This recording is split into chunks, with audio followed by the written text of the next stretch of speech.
नमस्कार बालमित्रांनो, आज आपण ह्या व्हिडिओमध्ये पाहणार आहोत इयत्ता 7वी उच्च प्राथमिक शिष्यवृत्ती परीक्षा नवनीत यामधील काही प्रश्न.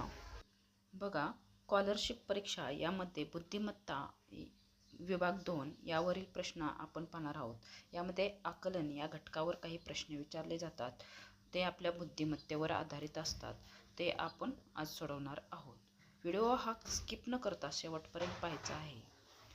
बघा, आकलन या घटकावर अतिशय सोपे असे प्रश्न असतात.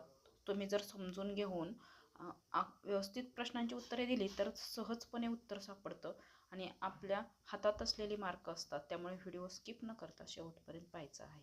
चला तर मग व्हिडिओला सुरुवात करूया. तर मुलांनो, आता आपण आकलन म्हणजे काय ते पाहूया. आकलन म्हणजे एखादा घटक किंवा विषय आपल्याला दिला असेल किंवा प्रश्न विचारला असेल तर तो समजावून घेऊन त्यावर आधारित प्रश्नांची उत्तरे देणे. पाहूया आकलन या घटकावर कशा प्रकारचे प्रश्न विचारले जातात. एखाद्या शब्दातील ठराविक अक्षरांचे स्थान शोधायचे असते किंवा दिलेल्या स्थानावरून एखाद्या शब्दातील अक्षर शोधायचे असते. एखाद्या शब्दातील कोणत्याही स्थानावरील अक्षरापासून अर्थपूर्ण शब्द बनवतात हे ओळखायचे असते. तर काही नियम किंवा अटी असतात, त्या पाळून आपल्याला आकलन या विषयावरील प्रश्न सोडवायचे असतात. यामध्ये आपली बुद्धिमत्ता पडताळून पाहिली जाते. तर बघा, यामध्ये वर्णमालेवर आधारित अक्षरांच्या स्थानावरून अक्षरांच्या किमती काढायच्या असतात. त्यामध्ये वर्णमाला माहीत असणे आवश्यक असते. मग आता आपण वर्णमालेविषयी थोडीफार माहिती पाहूया. वर्णमाला म्हणजेच मुळाक्षरे, जे की तुम्ही लहानपणापासून पहिलीपासून शिकत आला आहात. तर या वर्णमालेची संपूर्ण माहिती असणे आवश्यक असते, म्हणजेच आपल्याला त्यावरील प्रश्न सोडवण्यास सोपे जातात. तर वर्णमालेमध्ये येतात स्वर, स्वरादी, व्यंजने आणि संयुक्त व्यंजने. तर पहा, स्वर कोणते आहेत? स्वर अ, आ, ई, ई. पहिला स्वर आहे ई, तो ऱ्हस्व आहे, त्याचा उच्चार जागच्या जागेवरच होतो ई. दुसरा स्वर आहे ई, त्याचा उच्चार दीर्घ होतो, म्हणजेच लांब होतो, म्हणून त्याला दीर्घ स्वर असे म्हणतात. बघा, त्यानंतर आहे उ, म्हणजेच ऱ्हस्व उ आणि दीर्घ उ. ऱ्हस्व उचा उच्चार जागच्या जागेवरच होतो उ, आणि दीर्घ उचा उच्चार लांब होतो उ, म्हणून त्याला दीर्घ उ असे म्हणतात. त्यानंतर रू, लू, ए, ॲ, ऐ, ओ, ऑ, औ असे 14 स्वर मराठी मुळाक्षरामध्ये असतात, म्हणजेच वर्णमालेमध्ये असतात. त्यानंतर स्वरादी आहा, हे 2 स्वरादी आहेत, हे तुम्ही लक्षात ठेवायचं आहे. व्यंजने आहेत क, ख. आता इथे व्यंजनामध्ये पाय मोडलेला दिसत आहे. बघा, ते पाहून तुमच्या मनात प्रश्न येईल की इथे असे पाय का मोडले आहेत? तर जेव्हा व्यंजनामध्ये स्वर मिसळला जातो तेव्हा ते व्यंजन पूर्ण अक्षर होतं, तेव्हा त्याचा उच्चार क असा होतो.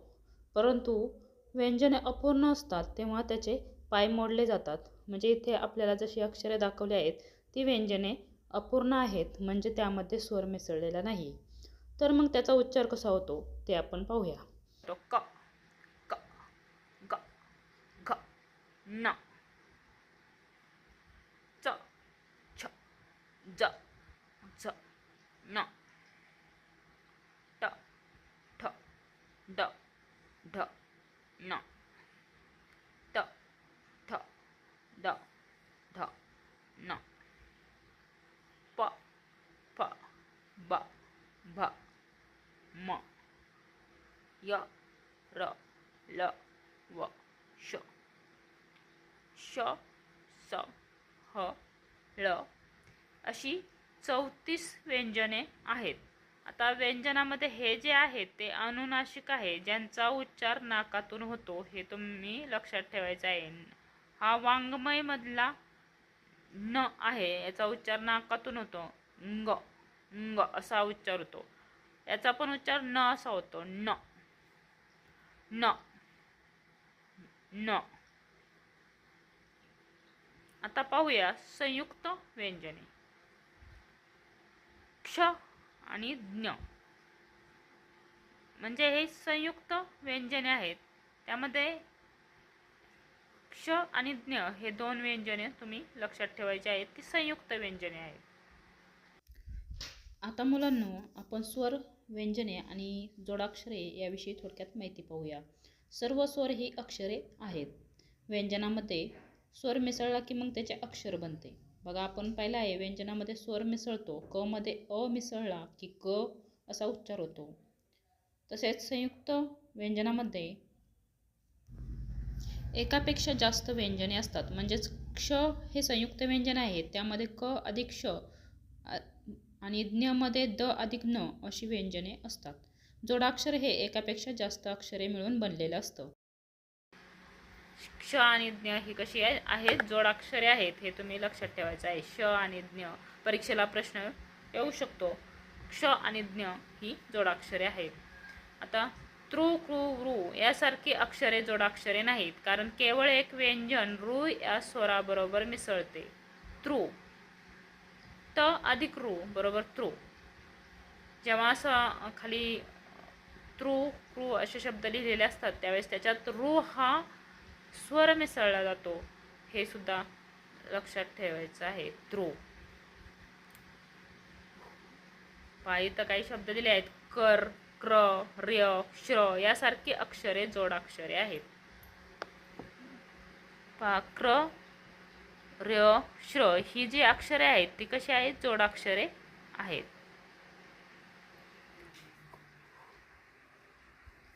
आता अनुनासिक जोडून आलेले अक्षरे जोडाक्षरे नसतात. वाङ्मय या शब्दात गम हे जोडाक्षर नाही, म्हणजे शेवटचं जे वाङ्मय याच्यात मध्ये जे हे दिले आहे ते जोडाक्षर नाहीये. मच्छ, फंड, संत, संप यामध्ये जोडाक्षरे नाहीत. प्रत्येक अक्षराचा अंत म्हणजे शेवट स्वराने होतो. जेव्हा आपण अक्षर उच्चारतो त्याचा शेवट हा स्वराने होतो. ब मध्ये अ हा स्वर असतो, तेव्हा आपण त्याला ब असे म्हणतो, म्हणजे अ ह्या स्वराने त्याचा शेवट होतो. सा हे एक अक्षर आहे, त्याचा उच्चार जेव्हा आपण करतो त्यामध्ये आपला आ हा स्वर तोंडातून बाहेर पडतो, म्हणजेच त्याचा उच्चार आ या स्वराने होतो. म्हणजेच प्रत्येक अक्षराचा शेवट हा स्वराने होतो, हे तुम्ही लक्षात ठेवायचं आहे. शब्दाच्या शेवटच्या अक्षरात जो स्वर असतो त्याचप्रमाणे शब्दाचे वर्गीकरण होते. बघा, शब्दांचे वर्गीकरण कसे होते तर स्वरावरून होते. शेवटच्या अक्षरात जो स्वर असतो त्यावरून शब्दाचे वर्गीकरण होते. सभा हा अकारांत शब्द आहे. अक्षर अकारांत शब्द आहे. अक्षर, र म्हणजे अ आलाय तिथं अकारांत शब्द. सभा त्यामध्ये आ आलाय म्हणून अकारांत शब्द.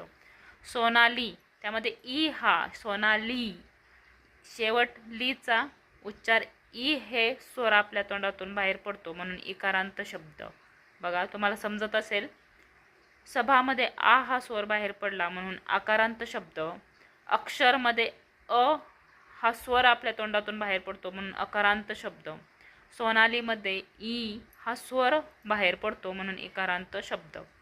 शब्दांचे वर्गीकरण हे स्वरावरून होते, हे तुम्हाला इथे समजलं असेल.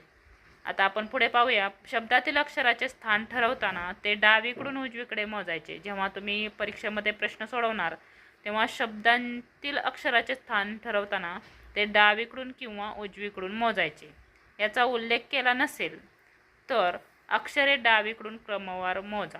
जर तुम्हाला प्रश्नामध्ये सांगितलं नसेल अक्षरे डावीकडून मोजा किंवा उजवीकडून मोजा असा उल्लेख नसेल तर तुम्ही ते अक्षरे डावीकडून क्रमवार मोजायची आहेत. उदाहरणार्थ हवालदार. हवालदार डावी बाजू तुमचं तोंड केला आहे तो डावा हात धरायचा, डावी बाजू 1 2 3 4 5 आणि उजवी बाजू उजव्या हाताकडून मोजायची आहे. तिथला आहे शब्दातील अक्षराचे स्थान उजवीकडून उलट क्रमाने मोजताना शेवटचे अक्षर पहिले माना, म्हणजे उजवीकडून मोजताना शेवटचे अक्षर हे पहिले अक्षर येणार आहे. तुम्हाला समजत असेल, शब्दातील एखाद्या अक्षराच्या डावीकडील अक्षर म्हणजे आपल्या डावीकडील अक्षर व उजवीकडील अक्षर म्हणजे आपल्या उजवीकडील अक्षर. म्हणजे आपण जसे बसलो आहोत तोंड करून तीच उजवी बाजू आणि तीच डावी बाजू प्रश्न सोडवताना लक्षात घ्यायची आहे. बघा, इथे काही महत्त्वाच्या टिप्स आहेत. ते आपण समजून घेऊया. दोन अक्षरादरम्यानची अक्षरे मोजताना दिलेली अक्षरे मोजू नका. जेव्हा तुम्हाला दोन अक्षरादरम्यानची अक्षरे मोजायला सांगतात तेव्हा दिलेली अक्षरे मोजायची नाहीत, त्यांच्यामध्ये असणारे अक्षरे मोजायचे. म्हणजे ते अक्षर सोडून मधली अक्षरे मोजायचे. अक्षराच्या डावीकडील व उजवीकडील अक्षरे मोजताना दिलेले अक्षर मोजू नका. जेव्हा तुम्हाला डावीकडील किंवा उजवीकडील अक्षरे मोजायला सांगितले जातात त्यावेळेस दिलेले अक्षर सोडून अक्षर मोजायची आहेत. पासून किंवा पर्यंत म्हटले की दिलेली अक्षरे मोजा. जर या अक्षरापासून असा जर शब्द आला तर त्या अक्षर धरून अक्षर मोजायचे आहेत, किंवा पर्यंत म्हटले तरी शेवटचे अक्षर धरून अक्षर मोजायचे आहेत. हे तुम्ही लक्षात घ्यायचे आहे. आता यावरच आधारित काही प्रश्न स्वाध्याय क्रमांक 1 आपण सोडवूया.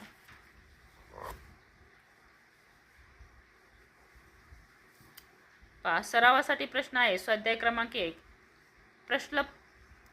प्रश्न पहिला आहे. जा, ब, नी, व, ल, म या सर्व अक्षरापासून एक अर्थपूर्ण शब्द तयार केल्यास त्या शब्दास मधोमध येणाऱ्या अक्षराच्या डावीकडील दुसरे अक्षर कोणते? आता यापासून शब्द तयार होतो. अर्थपूर्ण शब्द तयार करायचा आहे.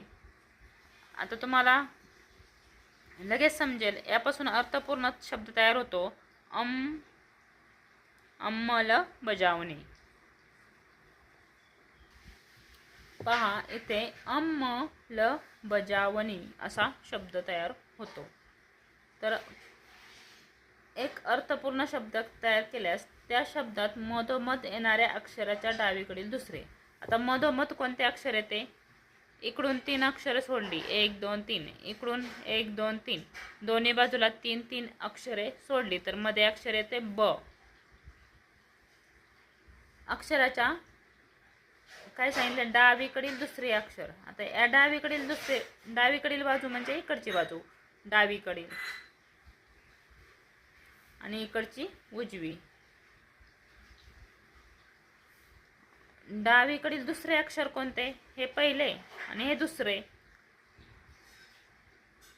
कोणते अक्षर आहे? म. म्हणून पर्याय क्रमांक 2 इथे येणार आहे. पर्याय क्रमांक 2 डावीकडील दुसरे अक्षर आहे म. तो पर्याय तुम्हाला असा रंगवायचा आहे. आता पुढचा प्रश्न आहे. मंगळयान हे भारताच्या तंत्रज्ञान प्रगतीतील एक मानाचे पान आहे. या वाक्याच्या सुरुवातीपासून 6व्या शब्दाच्या डावीकडील 4थ्या शब्दाच्या उजवीकडील दुसरा शब्द कोणता आहे?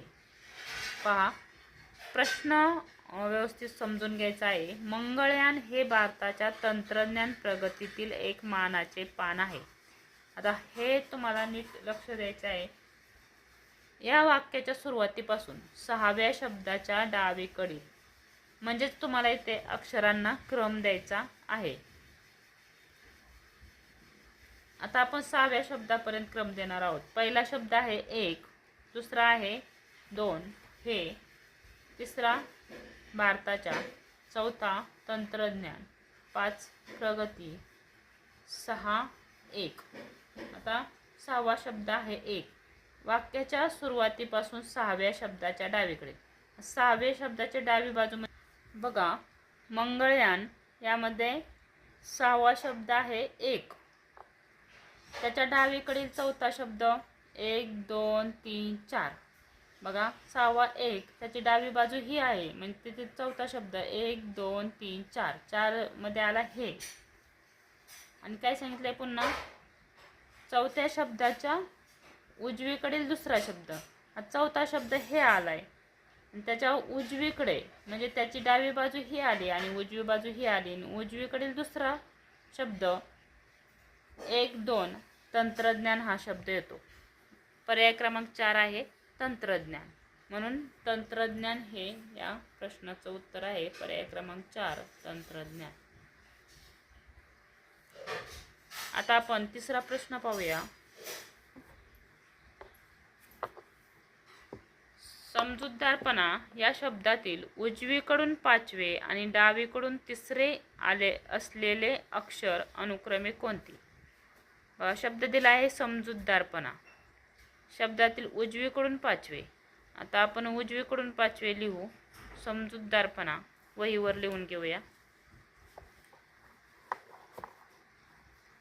बघा, समजूतदारपणा अक्षरे तुटक लिहिली आहेत. 1 2 3. उजवीकडून 5वे म्हणून 1 2 3 4 5. आणि पुन्हा काय सांगितलं आहे? उजवीकडून 5वे आणि डावीकडून 3रे. ही आहे डावी बाजू.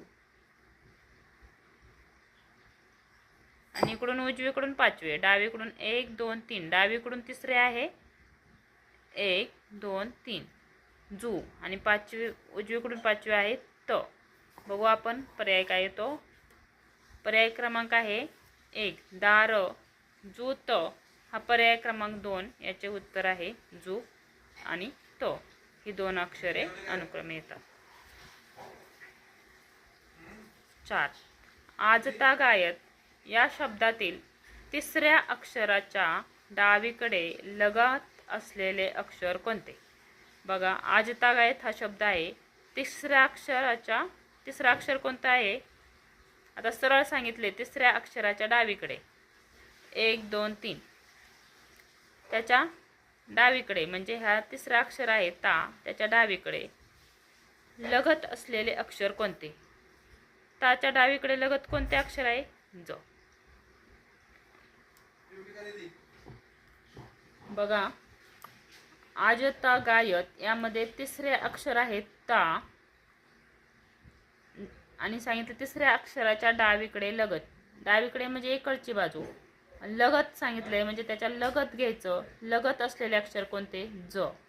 ज. बघा, अतिशय सोपे असतात हे प्रश्न. नीट समजून घेतले आणि गोंधळ न होता जर सोडवले तर आपल्या समोरच उत्तर असतं. त्यामुळे हातचे मार्क जाऊन द्यायचे नाहीत. चला आपण पुढचे प्रश्न पाहूया. बघा, अंगणवाडी या शब्दातील अनुक्रमे कोणत्या क्रमांकाच्या अक्षरापासून एका प्राण्याचे नाव तयार होईल? आता अंगणवाडी या शब्दामध्ये एका प्राण्याचे नाव तयार करायचे. मग कोणत्या क्रमांकाच्या त्या अक्षरांचा क्रमांक सांगायचा आहे. मग अंगणवाडीमधून एखादा प्राणी कोणता तयार होते? अंगणवाडी. ग आणि वा. गवा हा एक प्राणी असतो. गवा. मग ग शब्द ग आहे 2 नंबरला आणि वा आहे 4 नंबरला. मग 2 व 4 पर्याय क्रमांक 3 याचं उत्तर येते 2 व 4. म्हणून पर्याय क्रमांक 3 हे उत्तर आहे. प्रश्न 6. बघा, 6वा प्रश्न आहे. जीवनावश्यक या शब्दातील उजवीकडून 3ऱ्या अक्षराच्या डावीकडील 2ऱ्या अक्षराच्या उजवीकडील 3रे अक्षर कोणते? बघा, प्रश्न कसा फिरून फिरून विचारला आहे. जीवनावश्यक या शब्दातील उजवीकडून 3ऱ्या म्हणजे उजवीकडून 3रं धरायचं आहे. 1 2 3. उजवी बाजू कोणती? 1 2 3. उजवीकडून 3रा आहे व. काय आहे? व. उजवीकडून 3रं व अक्षराच्या 3ऱ्या अक्षराच्या म्हणजे हे 3रं अक्षर आहे. डावीकडील 2ऱ्या म्हणजे 3ऱ्या अक्षराच्या डावीकडील 2रं कोणतं आहे? इकडची डावी बाजू आणि इकडची उजवी बाजू. मग डावीकडील 2रं पुन्हा वच आहे. कोणतं आहे? व. 2ऱ्या अक्षराच्या. बघा, डावीकडील 2ऱ्या अक्षराच्या उजवीकडील 3ऱ्या. त्या हा वच्या उजवीकडील 3रं बघायचं आहे आपलं. 1 2 3. कोणता आहे? श. उजवीकडील 3रे अक्षर कोणते? बघा मुलांनो, तुम्हाला समजलं असेल. आता एवढं जर विचारलं तर डोकं चक्करल्यासारखं होतं. गोंधळून न जाता सुरुवातीपासून जसा प्रश्न आपण वाचतो तिथून सुरुवात करायची आहे. उजवीकडून 3रा सांगितला की सुरुवातीला उजवीकडून 3रं शोधलं. त्यानंतर 3ऱ्या अक्षराच्या डावीकडील 2रं म्हणजे ह्या 3रं अक्षर शोधलं. त्याच्या डावीकडील 2रं 1 2. परत व आला. मग दुसऱ्या अक्षराच्या उजवीकडील तिसरे, मग हे दुसरं जे शोधलंय त्याच्या उजवीकडील तिसरे म्हणजेच उजवी बाजू इकडची 1 2 3 आलं श, म्हणून श हे याचे अक्षर कोणते, तर 2 नंबरला आहे श, म्हणून पर्याय क्रमांक 2 हे उत्तर. तर मुलांनो, प्रश्न कसे विचारले जातात हे तुम्हाला समजलं असेल. असेच काही सरावासाठी प्रश्न आपण पुढील व्हिडिओमध्ये घेणार आहोत. आता आपण इथेच थांबणार आहोत, व्हिडिओ खूप लांब होईल. धन्यवाद. व्हिडिओ आवडला असेल तर व्हिडिओला लाईक करा, शेअर करा, सबस्क्राईब करा, आपल्या मित्रमैत्रिणींना शेअर करा. थँक्यू.